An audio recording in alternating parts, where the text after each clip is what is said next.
शिवपुराण के श्रवण की विधि तथा श्रोताओं के पालन करने योग्य नियमों का वर्णन। शौनक जी कहते हैं, महाभाग व्यास शिष्य सूत जी, आपको नमस्कार है।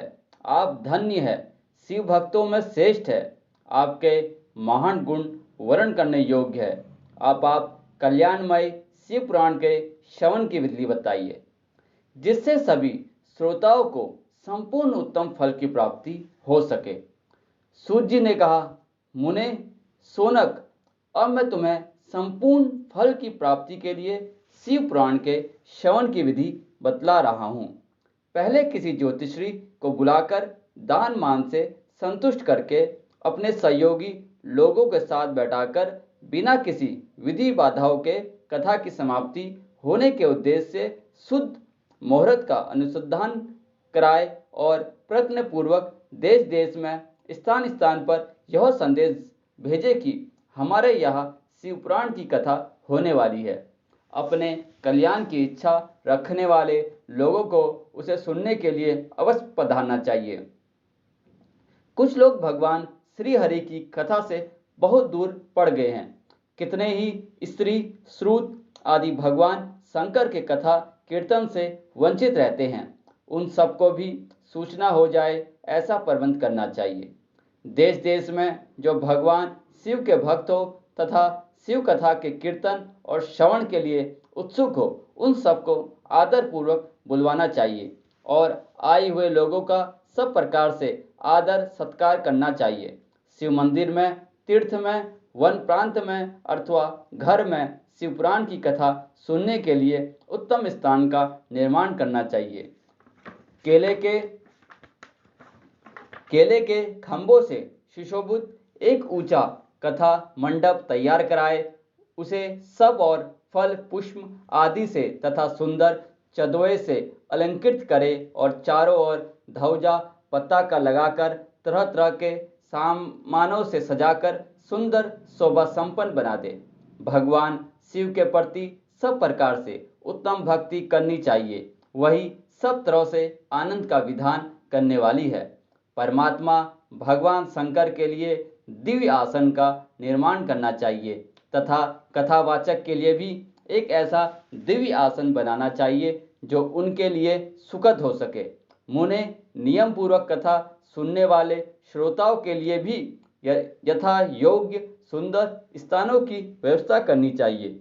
अन्य लोगों के लिए भी साधारण स्थान ही रखने चाहिए, जिसके मुख से निकली हुई वाणी देहधारियों के लिए कामधेनु के समान अभिष्ट फल देने वाली होती है। उस पुराण वेता विद्वान वक्ता के प्रति तुच्छ बुद्धि कभी नहीं करनी चाहिए।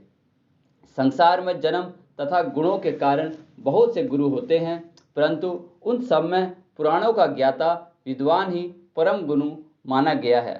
पुराण वेता पवित्र, दक्ष, शांत, ईर्ष्या पर विजय पाने वाला साधु और दयालु होना चाहिए। ऐसा प्रवचन कुशल विद्वान इस पुण्यतिथि कथा को कहे।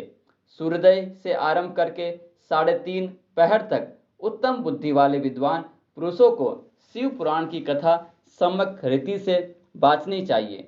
मध्यकाल में ही 2 घड़ी तक कथा बंद रखनी चाहिए, जिससे कथा कीर्तन से अवकाश पाकर लोग मल मूत्र का त्याग कर सके। कथा प्रारंभ के दिन से 1 दिन पहले व्रत ग्रहण करने के लिए वक्ता को शोर करा लेना चाहिए। जिन दिनों कथा हो रही हो, उन दिनों प्रयत्न पूर्वक प्रातः काल का सारा नित्य कर्म संक्षेप से ही कर लेना चाहिए। वक्ता के पास उसकी सहायता के लिए एक दूसरा वैसा ही विद्वान स्थापित करना चाहिए, वह भी सब प्रकार के संशयों को निर्वित करने में समर्थ और लोगों को समझाने में कुशल हो। कथा में आने वाले विघ्नों की निवृत्ति के लिए गणेश जी का पूजन करें। कथा के स्वामी भगवान शिव की तथा विशेषतः शिव पुराण की पुस्तक की भक्ति भाव से पूजा करें। तत्पश्चात उत्तम बुद्धि वाला श्रोता तन मन से शुद्ध एवं प्रसन्नचित्त हो आदर पूर्वक शिव पुराण की कथा सुने। जो वक्ता और श्रोता अनेक प्रकार के कर्मों में भटक रहे हो, काम आदि 6 विकारों से युक्त हो, स्त्री में आसक्ति रखते हो और पाखंडपूर्ण बातें कहते हो वे पुण्य के भागी नहीं होते। जो लौकिक चिंता तथा धन, ग्रह एवं पुत्र आदि की चिंता को छोड़कर कथा में मन लगाए रहते हैं, उन शुद्ध बुद्धि पुरुषों को उत्तम फल की प्राप्ति होती है। जो श्रोता श्रद्धा और भक्ति से युक्त होते हैं, दूसरे कर्मों में मन नहीं लगाते और मौन, पवित्र एवं उद्रेक शून्य होते हैं, वे ही पुण्य के भागी होते हैं। सूत जी बोले, सोनक, अब शिवपुराण सुनने का व्रत लेने वाले पुरुषों के लिए जो नियम है उन्हें भक्तिपूर्वक सुनो। नियम पूर्वक इस श्रेष्ठ कथा को सुनने से बिना किसी विघ्न बाधा के उत्तम फल की प्राप्ति होती है। जो लोग दीक्षा से रहित है उनका कथा श्रवण में अधिकार नहीं है, अतः मुने कथा सुनने की इच्छा वाले सब लोगों को पहले वक्ता से दीक्षा ग्रहण करनी चाहिए। जो लोग नियम से कथा सुने उनको ब्रह्मचारी से रहना, भूमि पर सोना, पत्तल में खाना और प्रतिदिन कथा समाप्त होने पर ही अन्न ग्रहण करना चाहिए। जिससे शक्ति हो वह पुराण ही समाप्ति तक उपवास करके शुद्धता पूर्वक भक्ति भाव से उत्तम शिवपुराण को सुने। इस कथा का व्रत लेने वाले पुरुष को प्रतिदिन एक बार हविष्यांत भोजन करना चाहिए। जिस प्रकार से कथा श्रवण का नियम सुखपूर्वक सद सके वैसे ही करना चाहिए। गरिष्ठ अन्न, दाल, जला अन्न, सेम, मसूर, भाव दूषित तथा बासी अन्न को खाकर कथावर्ती पुरुष कभी कथाओं को न सुने। जिससे कथा का व्रत ले रहा हो वह पुरुष प्याज, लहसुन, हींग, गाजर, मादक वस्तु तथा आमिष कही जाने वाली वस्तुओं को त्याग दे। कथा का व्रत लेने वाला पुरुष काम, क्रोध आदि 6 विकारों को, ब्राह्मणों को, निंदा को तथा पतिव्रता और साधु संतों की निंदकाओं को त्याग दे। कथावर्ती पुरुष प्रतिदिन सत्य, शौच, दया, मौन, सरलता, विनय तथा हार्दिक उदारता इन सद्गुणों को सदा अपनाए रहे। श्रोता निष्काम हो या सकाम वह नियम पूर्वक कथा सुने। सकाम पुरुष अपनी अभिष्ट कामना को प्राप्त करता है और निष्काम पुरुष मोक्ष पा लेता है। दरिद्र, क्षय का रोगी, पापी, भाग्यहीन तथा संतान रहित पुरुष भी इस उत्तम कथा को सुने। काक, बंध्या आदि जो 7 प्रकार की दुष्ट स्त्रियां हैं वे तथा जिसका गर्भ गिर जाता हो वह इन सभी को शिवपुराण की उत्तम कथा सुननी चाहिए। मुने, स्त्री हो या पुरुष, सबको यत्न पूर्वक विधि विधान से शिवपुराण की यह उत्तम कथा सुननी चाहिए। महर्षि से इस तरह शिवपुराण की कथा के पाठ श्रवण संबंधी यज्ञोत्सव की समाप्ति होने पर श्रोताओं को भक्ति एवं प्रयत्न पूर्वक भगवान शिव की पूजा की भांति पुराण पुस्तक की भी पूजा करनी चाहिए। तदंतर विधि पूर्वक वक्ता का भी पूजन करना आवश्यक है।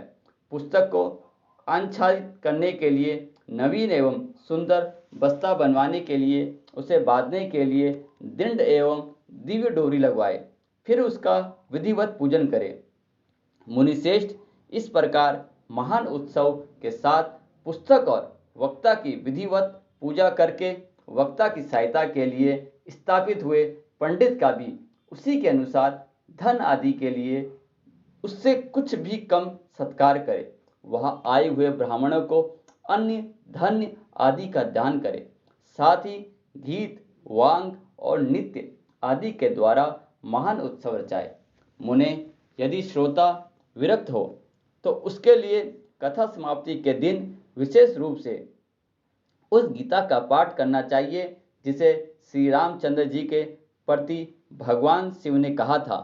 यदि श्रोता गृहस्थ हो तो उस बुद्धिमान को उस श्रवण कर्मी की शांति के लिए शुद्धि हविष के द्वारा होम करना चाहिए।